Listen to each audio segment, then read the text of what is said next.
खबर शामिल करते हैं गुजरात से, जहां वीएनएन न्यूज़ के नुमाइंदा चौधरी इनाम शाकिर की रिपोर्ट के मुताबिक गुजरात में Pakistan federal union of journalists और आईएफजे के इश्तराक से सहाफ़ियों की तरबियत के हवाले से गुजरात यूनियन ऑफ जर्नलिस्ट्स की मेज़बानी में गुजरात के मकामी होटल में सहाफ़ियों की तरबियती वर्कशॉप का इनेकाद किया गया। शुरा ने वर्किंग सहाफ़ियों को दरपेश मसाइल बयान किए।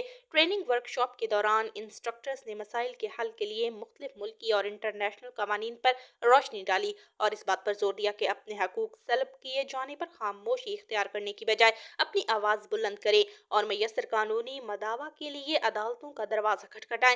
राना मोहम्मद अदीम ने कहा कि PFUJ और IFJ मिलकर पाकिस्तान के सहाफ़ियों के मसाइल हल करने के लिए जदोजहद में मसरूफ़ हैं और इस सिलसिला में इस्लामाबाद हाई कोर्ट में रट में ज़ेर समात है। इसमें इलाकाई सहाफ़ियों के हकूक़ पर भी जोर दिया गया है। उन्होंने यकीन दिलाया कि PFUJ सहाफ़ियों के हकूक़ के लिए अपनी जदोजहद जारी रखेगी और जल्द दूसरे शहरियों के सहाफ़ियों के लिए भी प्लॉट्स और दीगर सहूलतों का ऐलान करवाया जाएगा।